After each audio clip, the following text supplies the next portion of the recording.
We're in dangerous territory when those in power seek to silence opposing views as misinformation to be suppressed. This summer, the White House admitted that it was working with social media companies to crack down on misinformation.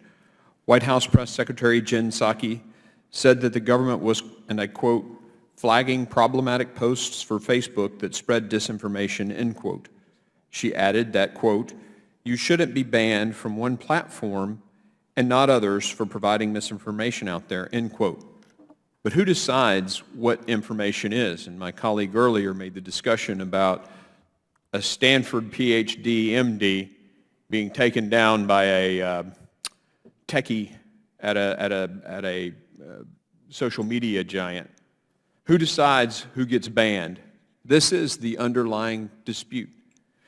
Is it misinformation to state that pandemic likely originated from a lab leak from the Wuhan Institute of Virology? We had a debate earlier between our witness and Congressman Jordan about why that's relevant. Well, it's relevant because the United States government potentially funded the research that potentially led to the leak. I'd say that ought to be looked at by the Select Committee on the Coronavirus. Just say it. Is it misinformation to dispute the CDC's recommendation for masking children? Is it misinformation to say that it's not necessary to vaccinate every single man, woman, and child?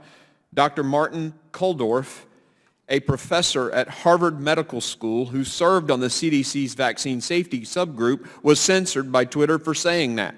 Again, a fairly competent and well-trained physician.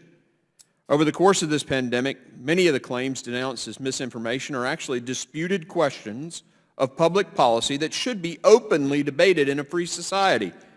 It seems to be the position of some that Americans should simply defer to the elites and submit to their authority without question. One public health official, Dr. Fauci, even claimed that criticism of him is an attack on science itself. Is misinformation simply anything that contradicts Dr. Fauci?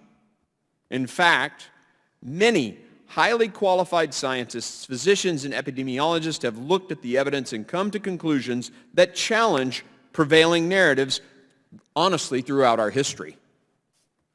On questions of natural immunity, school reopening, lockdowns, and the lab leak hypothesis, independent voices have raised concerns and challenges to the public health orthodoxy.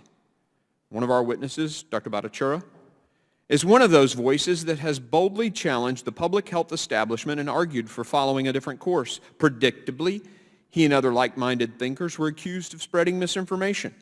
The charge of misinformation has been frequently used as a convenient rhetorical weapon to avoid argument or discussion. Even the label itself is more vague than those old-fashioned categories of true and false. Call something misinformation and you can wave away any inconvenient facts as misleading or out of context. But if we're going to make public policy, we need to have these debates freely and openly, instead of recklessly accusing those we disagree with of spreading misinformation. We should treat Americans like adults and trust them to judge for themselves, not censor their voices. Questioning and debating the evidence, especially on matters of policy that affect millions of Americans, is not an attack on science. It's how we govern ourselves as citizens. Being able to criticize government officials and their decisions is a fundamental part of what it means to live in a free country.